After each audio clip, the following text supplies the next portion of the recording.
So, what's up mga paps? Another day and another video na naman tayo. At today, ito naman ang gagawin natin project, itong sound deadening. So, galing kasi tayo ng biyahe and doon natin napagtanto na ang init ng makina. So, ayun nga, binubuksan natin yung makina at tinahanap na natin kung saan nating parte ilalagay yung sound deadening.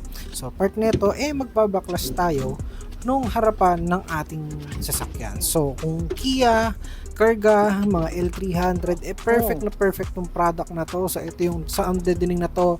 Yun nga lang matrabaho. So, kagaya nga nung ginagawa namin, kailangan mong baklasin yung isang buong carpet para lang mailagay mo ng maayos yung sound deadening.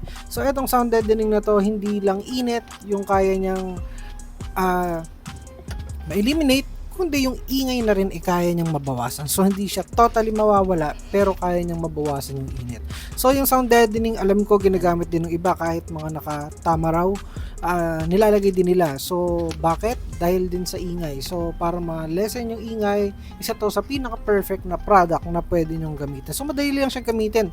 Tatanggalin niyo lang itong plastic sa ilalim at pwede nyo nang idikit direkta. So, bago nyo siya idikit, syempre, kailangan nyo munang linisan ng maayos yung mismong body ng inyong sasakyan. So, yun lang, hindi siya matrabaho talaga siya at kailangan magbaklas. So, 10 pieces lang yung binili namin at dun na kami ng problema. Makikita nyo naman sa dulo kung bakit nagiging problema na yung 10 pieces. So, dapat pala, pag bibili nito, bumili ka na ng marami. So, etong lower part lang yung nilagyan natin at hindi na natin nilagyan muna yung upper part sa next time na lang. Dahil nga, ang focus muna namin dito yung singaw ma-eliminate. So, ito, binabaklasan natin yung kabila. Yung una balak namin sa may passenger side lang. Kaso, kulang pa din kasi yung init nasa gitna. So, etong gitna na to, binaklas na rin namin at yung kabilang side ng upuan. Dun sa mismong driver side. So, kung makikita nyo, kukulangin. Naka 8 pieces na ata kami dyan. At yan, hiniwa-hiwa na lang namin sa maliliit kasi medyo maliliit lang yung spot na pwedeng paglagyan ng sound deadening. So, matrabaho lang siya pero hindi siya sobrang hirap gawin. So, maraming sound deadening sa TikTok. Naglabas din ako ng video na saan nyo pwede bilhin yung gantong sound deadening. So, sobrang dali lang niya. Kahit sa mga kotse, pwede nyo siyang ilagay kung pakiramdam nyo maingay dun sa ilalim ng sasakyan nyo. Kahit sa kotse, pwede nyo siyang gamitin. So, yun lang yung mga mali namin dito.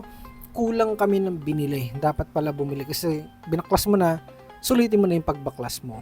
So, hanggang dito lang inabot nung 10 pieces na sound deadening namin. So, hindi pa namin siya na full cover. Kaya mukhang bibili pa kami ng another 10 or baka 20 pieces pa.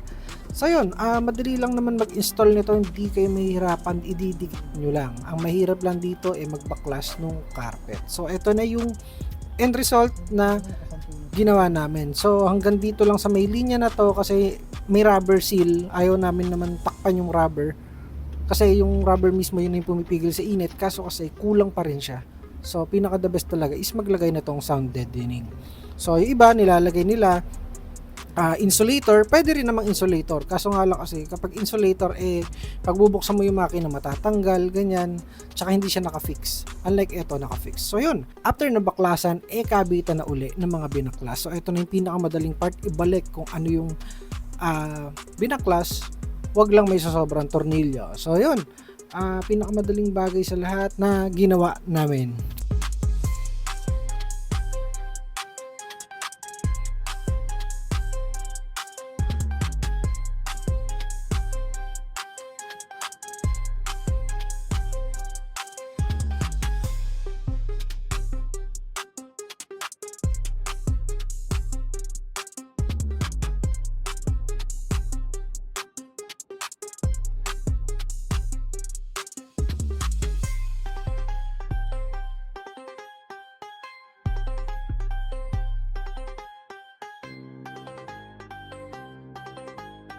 So yun, eto na yung finished product. Ang maganda sa kanya, nalinis din yung pinakaloob kasi nga tinanggal namin lahat ng kalat at galing nga kami sa biyahe. Puno yung harap and likod. Ayan, puno pa yung likod natin kasi ayan nga, nagkuha-kuha tayo ng mga pyesa. So pakita ko lang din ng mabilisan kung anong itsura ng mga pyesang bitbit namin. So itong Kia Karga natin ito lang maganda sa kanya, ang dami na yung karga. So yun, Pakita ko lang, baka may makagusto sa inyo, message nyo lang ako sa page natin. Marami tayong kadena.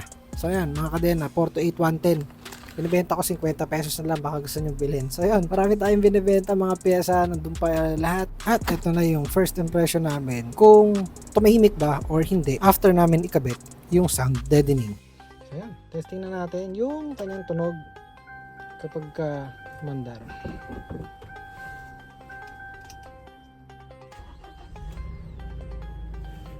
So, parang tumihimik, no?